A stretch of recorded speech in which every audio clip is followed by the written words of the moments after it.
কি করে জানলে? একথা কার কাছ থেকে শুনেছো তুমি? ঠাম্মি আর বিমল দাদুকে আমি এই নিয়ে কথা বলতে শুনেছিলাম। বিমল দাদু ঠাম্মিকে তার মেজ ছেলের কথা জিজ্ঞেস করছিলেন। দাদু, এত কিছু জানার পরেও আমি তোমাকে কোনোদিন কোনো প্রশ্ন করিনি দাদু, কিচ্ছু জানতে চাইনি, কিন্তু আজ জানতে চাইছি কেন আমার শ্বশুর মশাই তোমার বড় ছেলে বছরে মাত্র একদিন বাড়িতে ফেরেন? বাড়ির কোনো অনুষ্ঠানে কেন আমরা তাকে পাই না? আমি তো আমার শ্বশুর মশাইকে বিয়ের পর থেকে কোনোদিন দেখিনি। হ্যাঁ, আমি শুনেছি উনি ওনার লেখালেখি পাবলিশিংয়ের কাজ নিয়ে বেনারসে থাকেন, কিন্তু সেটাই কি একমাত্র কারণ দাদু? ওনার গোটা পরিবার থেকে আলাদা হয়ে থাকা, বছরে একবার মাত্র বাড়িতে ফেরা, শুধুই কি কাজ, নাকি এর পেছনে আরো অন্য কোনো রহস্য আছে? আমি আমি আমি আমি জানি না কেন আমার বারবার মনে হচ্ছে আমার যত প্রশ্ন আছে, যার রহস্য আছে এই বাড়ির, এই পরিবারের সাথে এখন যা যা হচ্ছে, এই সব কিছু একটা সূত্রে জুড়ে আছে দাদু। সবকিছুর মধ্যে একটা যোগসূত্র আছে, আর আমরা খালি চোখে হয়তো কিছু দেখতে পাচ্ছি না। তুমি ঠিকই বলেছ করে দিদি, যোগসূত্র আছে। যেদিন ওই নোটটা আমার হাতে এসেছিল সেদিনই আমি বুঝতে পেরেছিলাম যে ও আবার ফিরে এসেছে, আমাদের বরবাদ করতে ফিরে এসেছে। ও কে দাদু? কে ফিরে এসেছে? দেবাংশু, আমার মেজ ছেলে।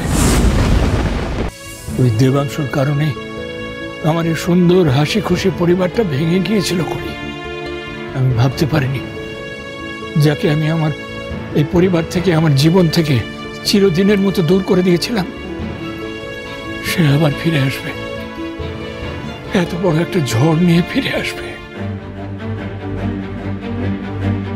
কিন্তু তিনি চলে গেছিলেন কেন দাদু? চলে যায়নি সে,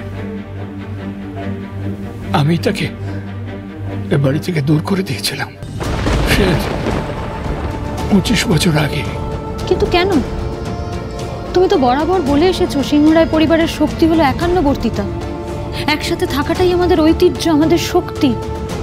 তাহলে নিজের ছেলেকে তুমি বাড়ি থেকে কেন বের করে দিয়েছো দাদু? কারণ সিংহরায় বাড়িতে অন্যায় কোনো জায়গা নেই করি।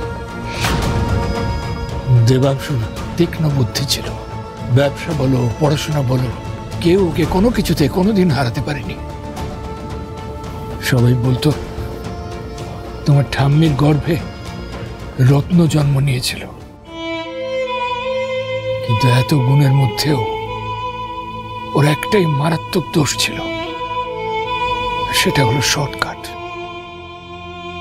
সাফল্য পেতে, নাম যশ পেতে ও কোনোদিনই খুব বেশি সময় অপেক্ষা করতে চাইতো না করি।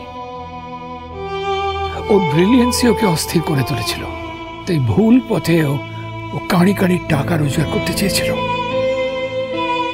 সিংহরায়দের গয়নার ব্যবসার সঙ্গে সঙ্গে আমাদের পরিবারের ঐতিহ্য নিয়ে ও ব্যবসা শুরু করে দিয়েছিল। করি মানে? আমাদের অজান্তেই আমাদের পূর্বপুরুষদের অনেক অ্যান্টিক ও ছড়িয়ে ফেলে। এমনকি আমাদের পরিবারের অষ্টধাতুর মূর্তি, যার অবয়ব আমার ঠাকুরদার বাবা স্বপ্নে পেয়েছিলেন, সেটাকে ও সরিয়ে ফেলেছিল। আমি যেদিনই এই ঘটনার কথা জানতে পারি, সেই দিনই ছিল দেবাংশুর এই বাড়িতে শেষ দিন। জগদ্ধাত্রী পুজোর দিন দেবাংশুকে চিরদিনের মতো বাড়ি থেকে বার করে দিই, আমি ওকে ত্যায্য পুত্র করি। কিন্তু সেদিন যাবার আগে ও কথা দিয়ে গিয়েছিল যে একদিন ও ফিরবে, আর তখন সব কিছুর প্রতিশোধ নেবে, ও সবটা কেড়ে নেবে। এমনকি এ বাড়ির এতদিনের জগদ্ধাত্রী পুজো ও বন্ধ করে দেবে বলেছিল। বড় বড় শিল্পীর বড় বড় কাজ উনি নিখুঁতভাবে কপি করতে পারতেন, যেটা আমরা হয়তো বাংলায় বলি নকল করতে পারতেন। এইবার আমি সবটা মেলাতে পারছি। কোনো না কোনোভাবে আজ আমাদের সাথে যা যা হচ্ছে তার সাথে এই মেজ কাকা দেবাংশু মানেই এই ডিয়েরই সম্পর্ক রয়েছে। আর এই ডি যে দেবাংশুই সেই নিয়ে আমি 100% নিশ্চিত। এসব উনিই ঘটাচ্ছেন, আর কোনো না কোনোভাবে ঋদ্ধিমান বাবুকে এই কেসে উনিই ফাঁসিয়েছেন। দেবাংশুর কথা রেখেছে। জানো খুড়ি দিদি, এই নরেন্দ্রনাথ সিংহ রায় একটু একটু করে এই সমাজে তার জায়গা তৈরি করেছে, ব্যবসায়ী মহলে তার তার সম্মান বাড়িয়েছে একটু একটু করে, কিন্তু আজ সে সমস্ত ধসে যেতে বসেছে খুড়ি দিদি। জানো, দেবাংশু এই ব্যবসার দায়িত্ব নিতে চেয়েছিল, কিন্তু আমাদের সিংহরায় বাড়ির নিয়ম অনুযায়ী একমাত্র বাড়ির বড় ছেলের উপরে সে দায়িত্ব দেওয়া যায়। আর তাই তো ঋদ্ধি যখন বিদেশ থেকে পড়াশোনা করে ফিরে এলো, তখন তাকে আমার যোগ্য উত্তরসূরি হিসেবে আমি দেখতে পেয়েছিলাম। তার উপরেই আমি সমস্ত দায়িত্ব তুলে দিয়েছিলাম, কারণ একমাত্র ঋদ্ধিরই সে যোগ্যতা ছিল। দেবাংশু কোনোদিন নিজের স্বার্থের বাইরে কিচ্ছু দেখেনি, দেখতে চায়নি। কিন্তু দেখো, আজ সেই দেবাংশুই জিতে গেল। কিন্তু খুড়ি দিদি, এই কথা তো আমি কাউকে বলতে পারবো না, কারণ আমার কাছে না আছে কোনো প্রমাণ, আর না আছে দেবাংশু।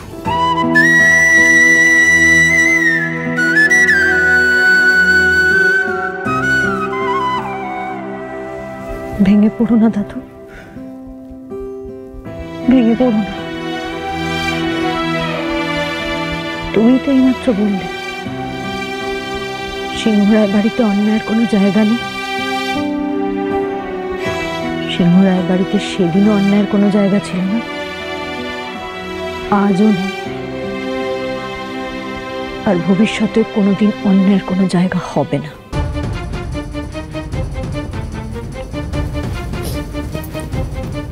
আমি তোমাকে কথা দিচ্ছি দাদু,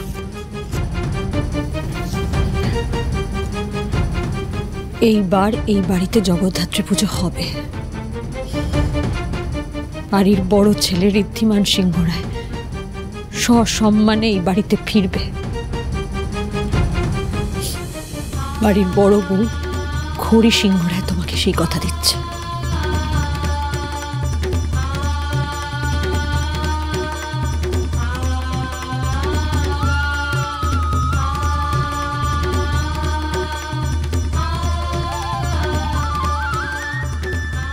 আর তো সময় দেওয়া যাবে না ম্যাডাম,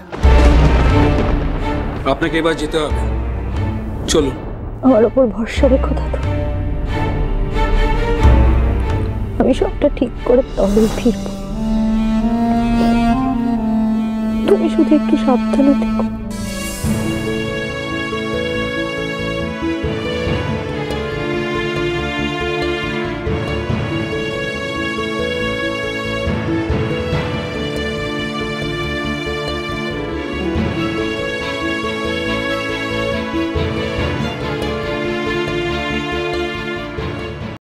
এই মুহূর্তের ব্রেকিং নিউজ, সিংহরায় জুয়েলার্সে ভাঙচুর আর মানহানির অপরাধে হেফাজতে নেওয়া হলো খড়ি সিংহরায়কে।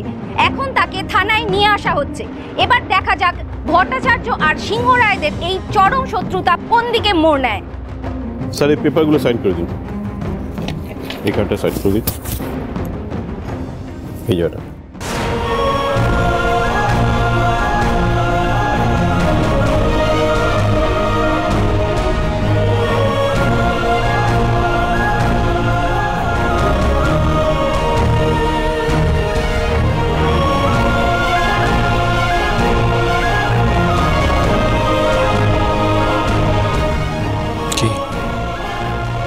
বলেছিলাম না, ঋদ্ধিমান সিংহ রায়কে অত সহজে হারানো পসিবল না।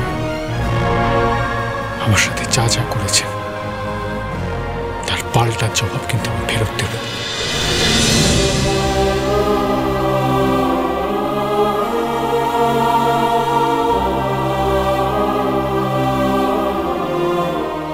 প্রত্যেকটা আঘাতের পাল্টা পাল্টা আঘাত এবার আমরা একসাথে ফিরিয়ে দেবো রীতিমান।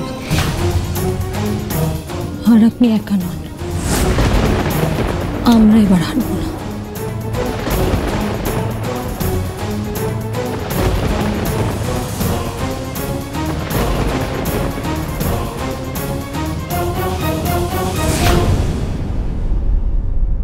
আপনার জামিন হয়ে গেছে। কে আমাকে ছাড়ানোর ব্যবস্থা করল? আপনি? যে খড়ি একদিন আপনার দিকে আঙুল তুলেছিল, সেই খড়ি আজ আপনার সামনে দাঁড়িয়ে আপনাকে কথা দিচ্ছে রীতিমান। আজ অপরধার্য বিসর্জন যাওয়ার আগেই আমি আপনাকে নির্দোষ প্রমাণ করব।